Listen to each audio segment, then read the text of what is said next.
Hey, welcome back for the third and I promise final leg of this long and arduous journey. In this video, I'm going to finish putting in the final few components, wire up everything, get the power supply in place, and see if we can't get the computer to post. Now, you've probably noticed me make a number of mistakes along the way. A couple of them I don't even notice until after the computer's been turned on, and I have to come back and rectify that, and I want to make sure you know about those mistakes because it's kind of important. And just to reiterate, this entire video series is not meant to be any kind of guide or step-by-step tutorial as much as a example of what questions to ask and what mistakes you might make along the way, as I did, and hopefully you don't. So. All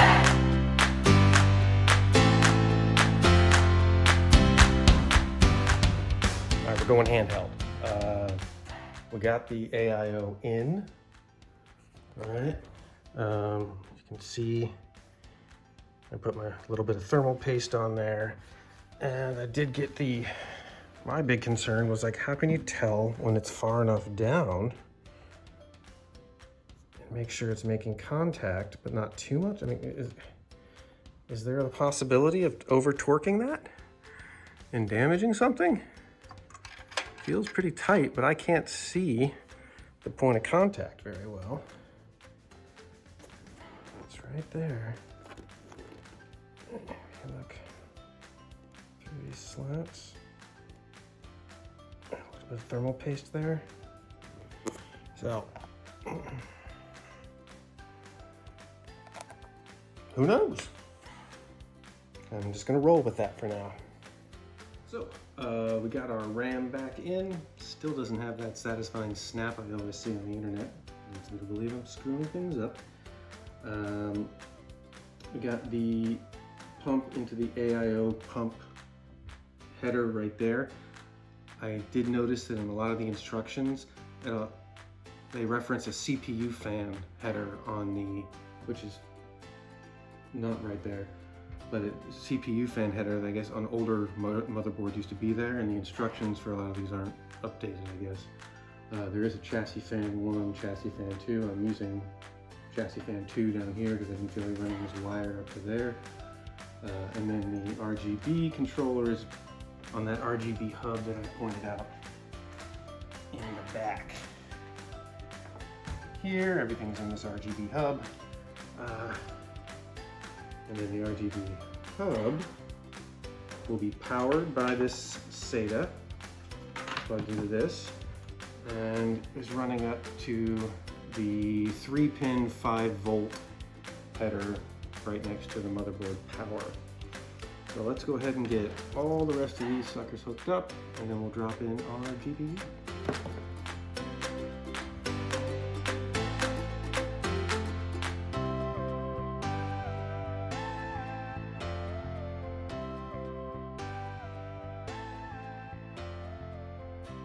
We stopped this regularly scheduled time-lapse video to tell you about the speed bump we just came in contact with. So while trying to get the power supply in here, turns out on this particular case, the Montech, there is no space for any other wire. So I had been feeding fan control wires and the audio, HD audio into the motherboard from underneath to get to those bottom headers. But they're getting bound up by this is pinching them as it tries to get in. So I have to unplug everything on the bottom of the motherboard, get all of this in, and then I can go back and get everything back up through here into their proper spots.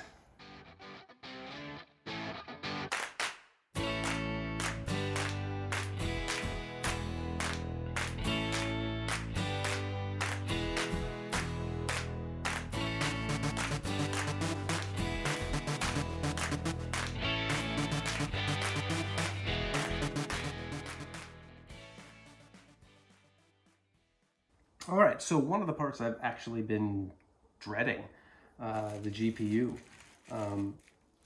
This whole notion confounds me largely because the entire thing is going to attach primarily, gotta remove these little covers off this little piece of plastic here in a little slot, and then, I mean, this is 4 or 5 pounds just kind of hanging there, and it's going to be mounted over here, but still, that's why I got this anti-sag bracket here that'll fix here. It's not the same shade of white, but c'est la vie. It'll hold up this end of it. So one thing to note about the Montec case, you will not be able to get this card in if you don't unscrew this little panel on the back and slide it over. There's not enough room for this and this to fit in there without hitting your motherboard. Have your screws handy so that it's not just dangling off the PCI port forever. Alright.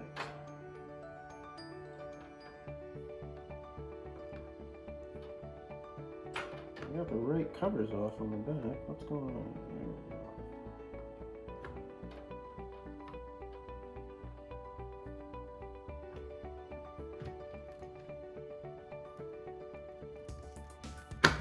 Ooh, now that was a satisfying little snap into place.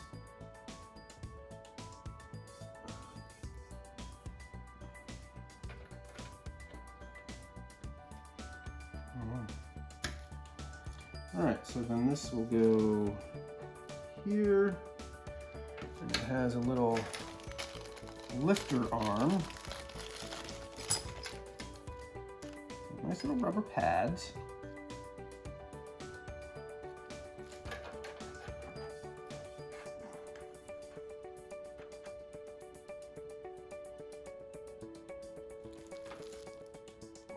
How does that look? Does it look good?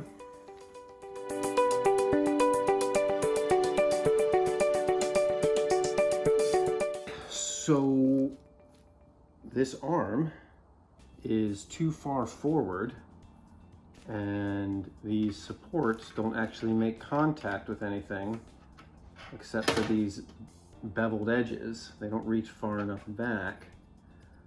So I don't know if this support arm's even going to work, but it looks cool and I might just leave it there to figure something else out. The sag doesn't look that bad, and as I'm sure many of you are going to put in the comments, it's not something I should have to worry about. So, I mean, it could be a little prettier, but there we go. Get these little, you want everything to look all nice and neat. All right, so those two cables right there going into my GPU, that's kind of where I made a bit of a mistake and have to come back and rectify it after. Uniform, you know? So I think that's everything. There's still a bunch of cables sticking out the back. I'm not ready to go tackle that. I want to plug it in and turn it on and make sure it works. At this point, you can start leaving me your suggestions or letting me know things I might have forgotten along the way. For instance, very important noob mistake one apparently makes is the plastic sheathing on the bottom on the copper plate of the AiO. I did remember to take that off. This is even the scary part, just plugging it in.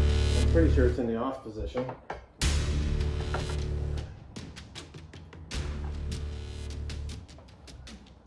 Okay. No fireworks. Step 1, turn on the power supply. Hey, look at that shit. We have some RGB in the back of the motherboard glowing. Okay. Nothing else. Hit the button up top. Moment of truth.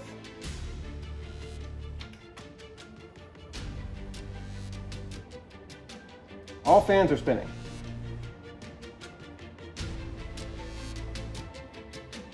The pump is pumping.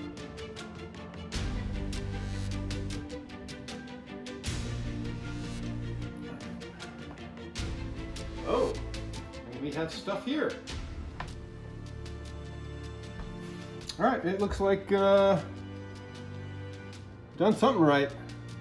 I'm not sure what's up with the LEDs on the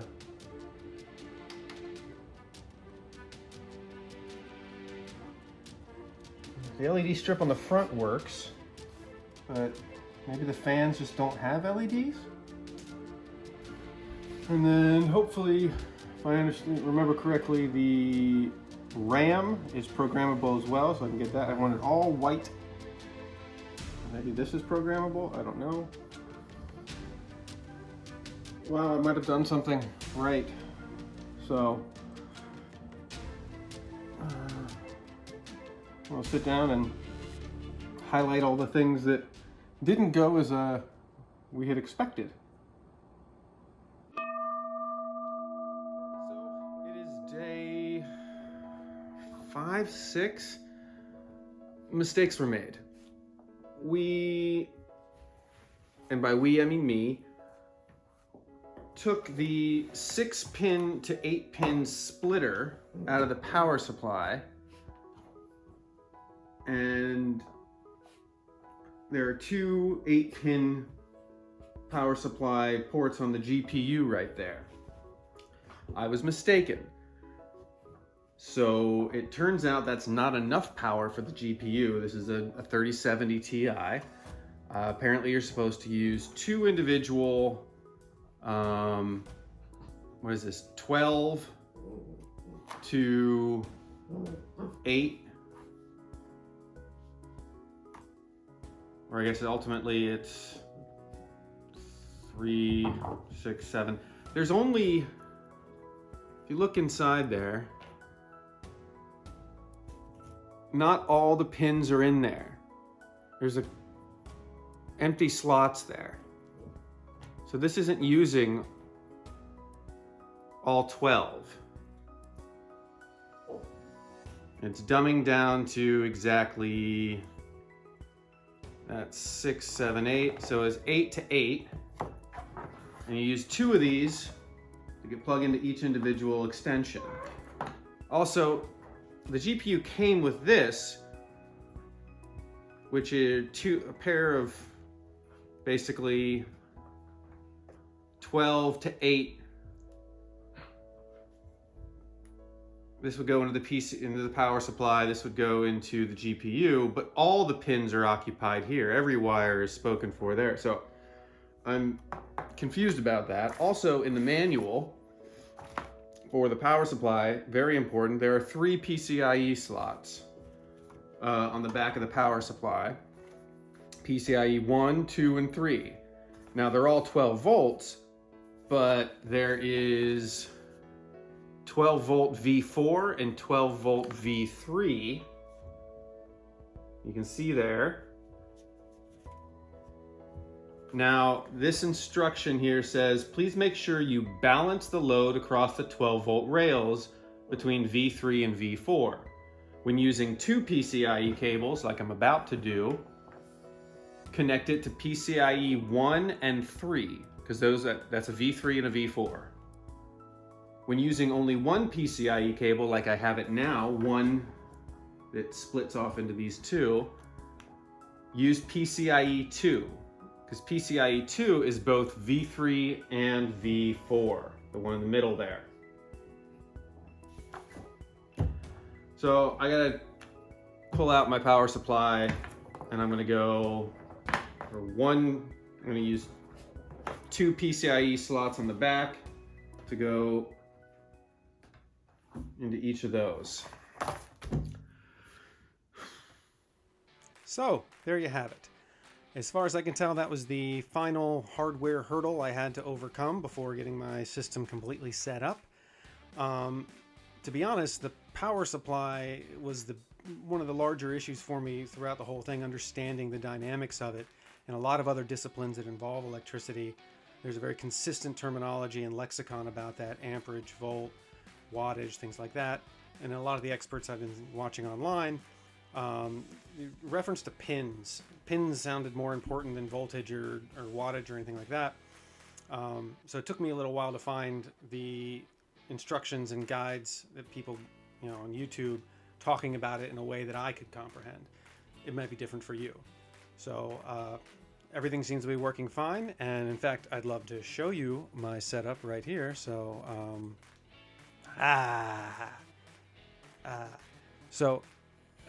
how I set mine up is I've got 3 monitors and a sort of modular desk system.